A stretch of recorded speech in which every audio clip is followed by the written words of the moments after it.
Tanks were born in Europe, and their development was shaped primarily by the experience of wars in Europe. However, there were exceptions. For example, the Japanese designed their vehicles with an emphasis on transportability by ship. The Italians had their own peculiar assumptions about where their tanks would have to fight. But as it turned out, the Italian tanks had a unique battle record, fighting many of their battles far from Europe.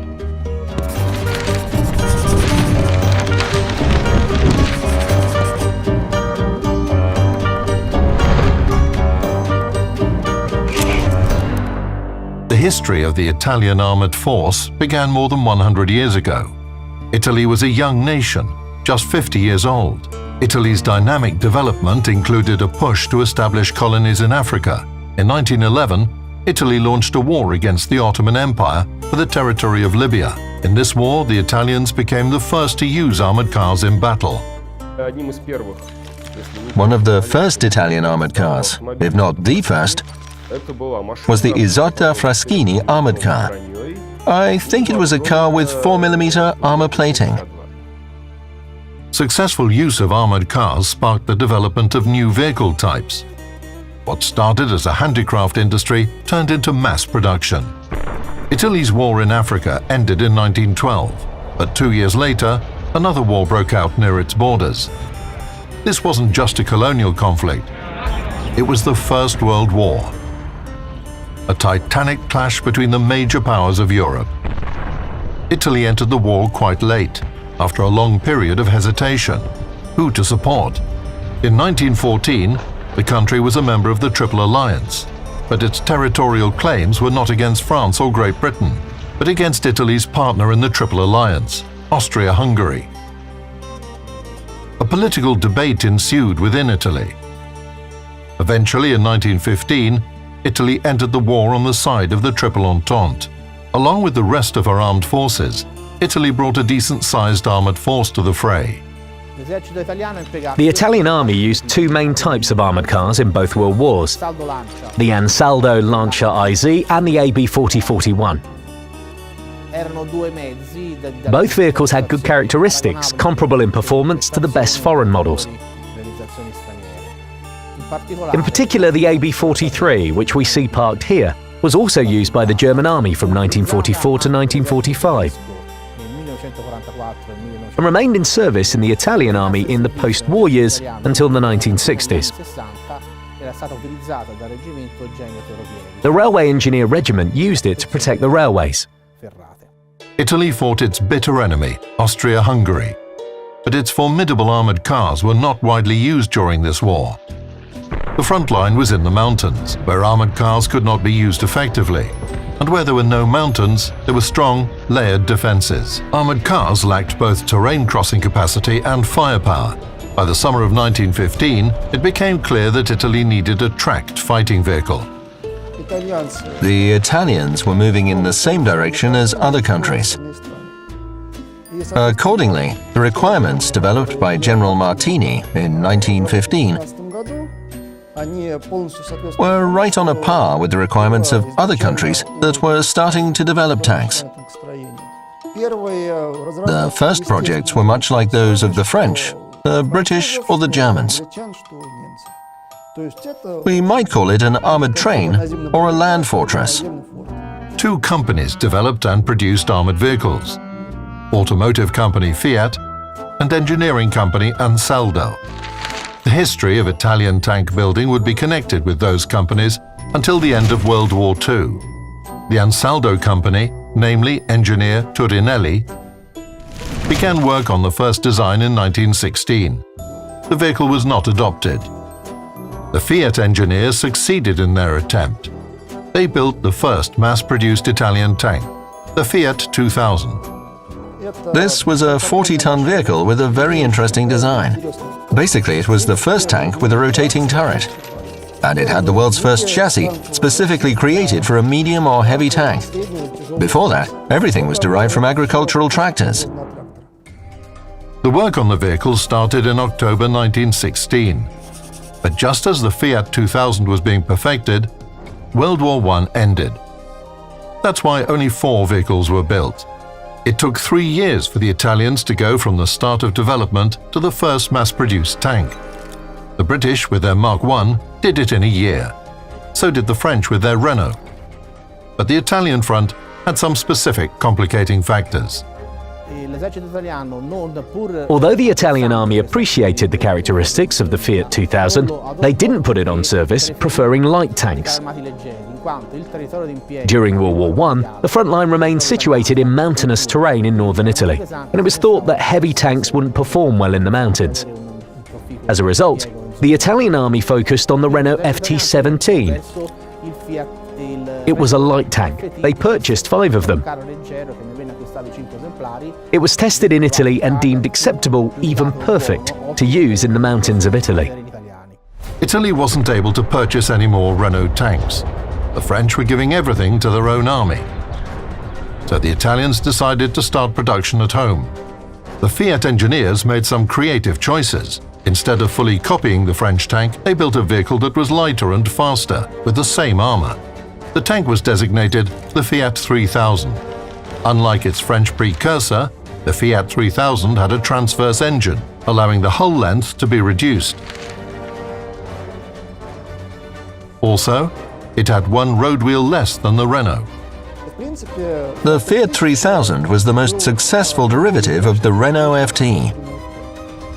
It was quite a good vehicle for the time. Its armament was good and became even better after modernization.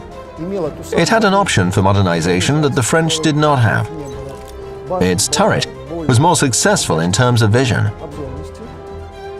As a result, a tank that was planned for the Italian army was eventually purchased by the armies of many other countries. The first prototype of the Fiat 3000 underwent tests in 1920, and the tank entered service a year later. The production run was only about 100 vehicles. However, the tank stayed in the Italian army for a long time. In 1930, it was upgraded. Some vehicles were equipped with 37mm guns, others received radio sets. The machine gun version had the designation L521. The cannon version was the L530. The Fiat 3000 had a very long history, starting in 1923, staying in service through to 1943, when several tanks were used against American forces landing in Sicily, the Allied invasion. The reason for the small production run and long service of the first Italian tanks was funding, or more precisely, the lack of it. World War I was not very successful for Italy. On the one hand, Italy was among the victors at the end. On the other hand, the pointless bloodshed had created discontent among the Italian people, and the country was locked in economic crisis. In 1922, Benito Mussolini rose to power. The dictator set out to create a great Italian empire. To do so, he needed a strong army, which was already unthinkable without tanks. However, there was no money for tanks. So the Italians turned to a different type of armored vehicles, tankettes. In 1929, they purchased a license for Carden Loyd Mark VI from the British. Based on this design, the Ansaldo company developed the L3 light tank. In 1933, the Italian army started using a fast tank that was also later called a lightweight 3-ton tank. It was a copy of another vehicle, the CV-29, a fast tank, model 29 of the British production. In fact, it wasn't a tank, but a tankette. It was a very light vehicle armed with a single machine gun. A second machine gun was added later. It had a crew of just 2, and it was 1.5 meters high, so it couldn't compete with tanks armed with cannons in any way. Nevertheless, the Italian army gave a lot of credit to this light vehicle and launched its mass production. The tankette first saw combat in 1935 and 1936 in Abyssinia, and was later used from 1936 through 1939 in the Spanish Civil War. This small maneuverable tank worked well in rough terrain. In addition, it could be used as an artillery tractor. Versatility was a very important feature for the vehicles of a relatively poor country. Almost half a dozen countries bought the L3, including Brazil. The vehicle saw combat in Spain and China. The Hungarian army even drove them into the Soviet Union. The L3 was a successful vehicle of its type. But it couldn't be the basis of a full-fledged armored force. The Italian army needed real tanks, not tankettes. And there were more than just financial obstacles to that. The engineers were struggling to meet the contradictory requirements of the design specification. Italian military doctrine between the world wars envisioned a fight in the north of the Italian peninsula and the Alps. That's why the military wanted tanks that could operate on narrow roads and cross small bridges. They tried to solve this problem the same way they had with tankettes: learn from foreign experience. Italy purchased one Vickers Mark E tank from the British. But the best light tank of the time didn't inspire the Italian military. But then the Spanish Civil War caused the Italians to take another look at the Vickers Mark E concept. As did the Germans. The Italians first of all realized that the time of the machine gun tanks had passed, because the first combat use of German and Italian light tanks coincided with the use of the T-26. At extreme distances, the T-26s could do anything they wanted against the Italian and German tanks. As a result, the Italians started developing a turreted version of the L3 that later evolved into the L6 light tank. This vehicle was a high point of Italian light tank development. The design of the L6 was both outdated and forward-thinking at the same time. Its hull and turret were riveted, but the front was up to 30 millimeters thick. Quite good for a 7-ton vehicle, the tank was equipped with a torsion bar in combination with road wheels mounted on bogies. A turret was equipped with a 20 millimeter Breda autocannon. These were excellent characteristics for a pre-war tank. Unfortunately, the Army got the L6 only in 1942, when the era of light tanks had passed. For several years, the Italian designers had put all their efforts into the development of heavier vehicles. After the Spanish Civil War, the Italians creatively mixed their military requirements with the design solutions of the British Vickers tank to build their own medium tank. The result they came up with was the Carro Armato M1139. This was an 11-ton vehicle with a diesel engine and a strange layout. Its hull was both riveted and bolted. For the time, it was already rather outdated. A 37 millimeter gun was mounted in the hull. The turret was equipped with coaxial machine gun. It's not that the Italians were strange. Once again, they were looking at the experience of other countries. They've got a neighboring country, France. The French general, Estienne, developed the concept of the Char B tank. Basically, it was the M11, but had a bigger gun. Generally, they copied the conclusions of the French. During the war in Spain, small-caliber autocannon presented the greatest threat to tanks. 30 millimeters of front armor reliably protected the Carro Armato from such weapons. Maybe that's why the awkward layout of its armament didn't scare away the Italian military. They ordered 100 M1139 tanks. They were the only type of medium tanks Italy had in service at the time the country joined the Second World War. The military considered the M1139 a transition model to more advanced vehicles. As early as December 1937, the requirements for a tank with a 13-ton combat weight and a 47 millimeter gun were specified.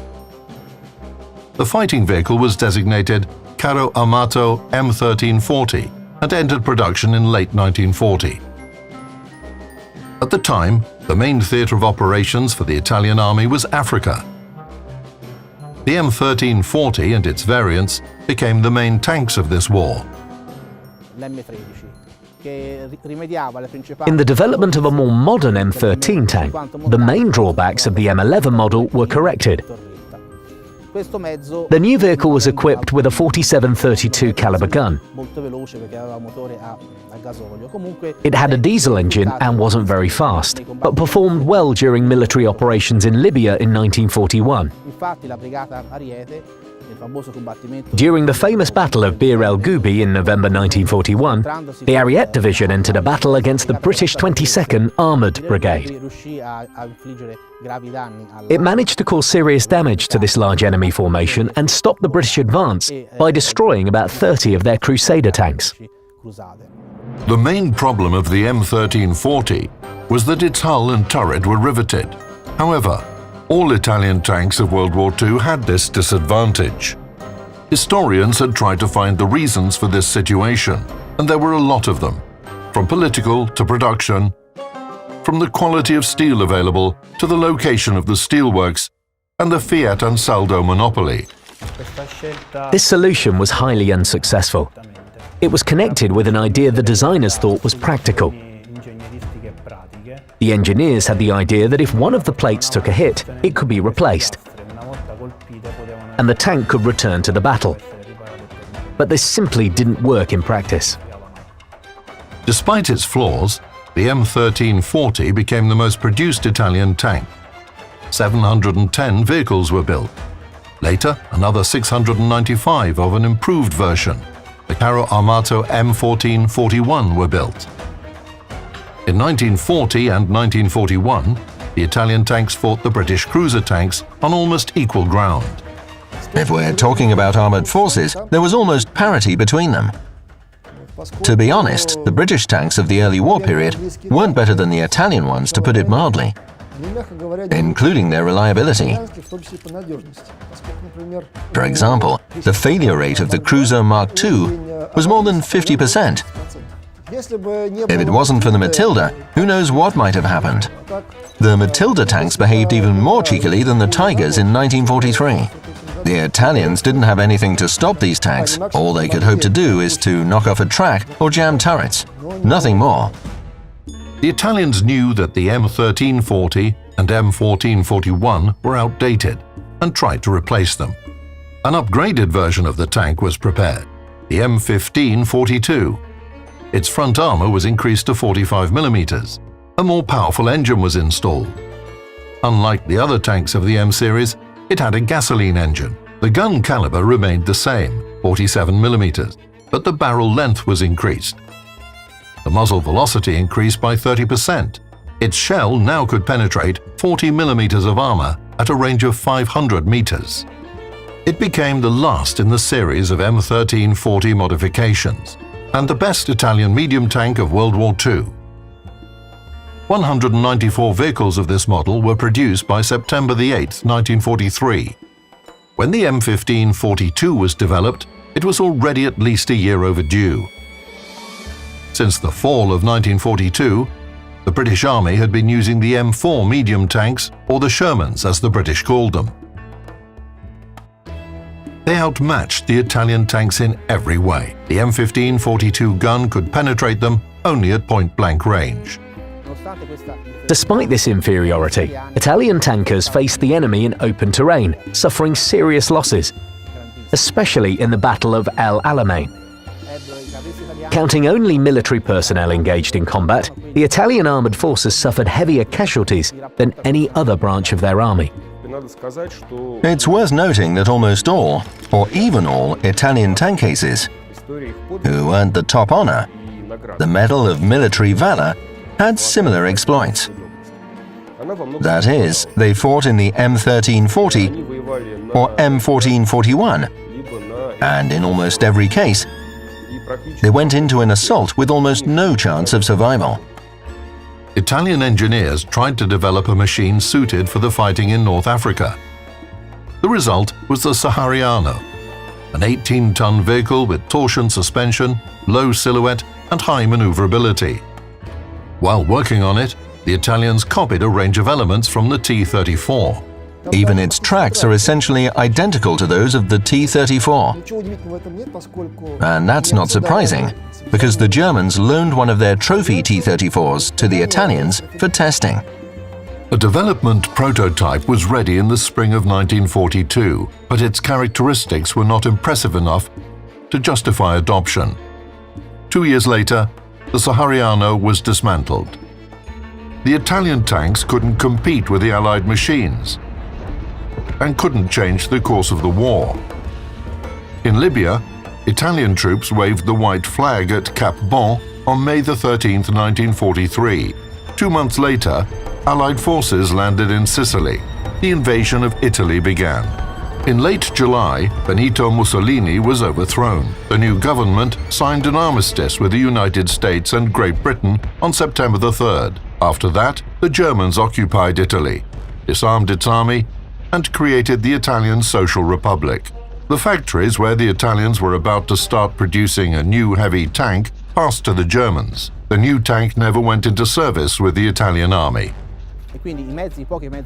Eventually, about 100 tanks that were ready at the factory were used by the Germans, who occupied the territory of Italy and made local manufacturers work for the Wehrmacht. Roughly speaking, they were comparable to the Panzerkampfwagen IV. The Italians had started developing a heavy tank back in December 1938. First, they designed a tank, taking the German Neubaufahrzeug as an example. The vehicle had several turrets. However, they quickly gave up on this scheme. Development shifted to the Karo P. Much like the Sahariano, it was influenced by the Soviet T-34. You can see that influence in the shape of the hull and turret.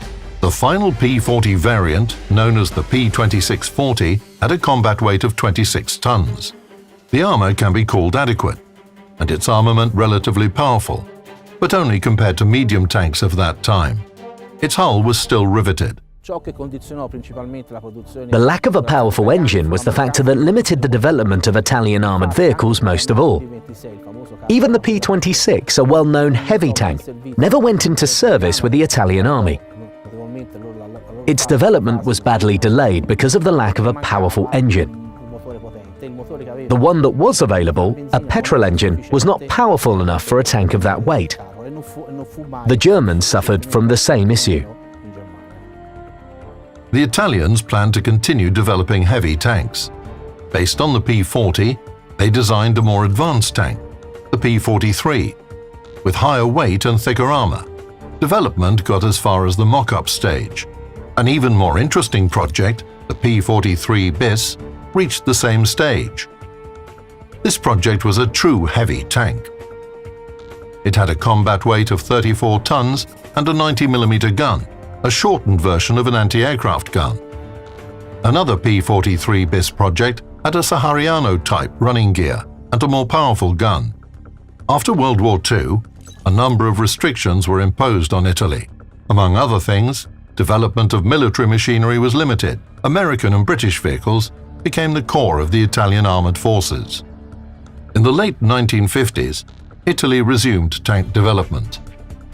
By the early 60s, the country joined the Standard Panzer program, which resulted in a significant tank, the Leopard 1. The C-1 Ariete became the greatest success of the Italian tank building industry in the post-war period. The tank was developed in cooperation with German companies and was based on the Leopard 2. 200 tanks of this type were produced. Today, the C-1 Ariete is the backbone of the Italian armored forces. The Italians make big money off vehicle modernization and also wheeled vehicles. Their wheeled vehicles are among the most advanced. The history of the Italian tank building was short. Currently, there's little impetus for building a new tank in Italy. If one is created in the near future, it will probably be a multinational project.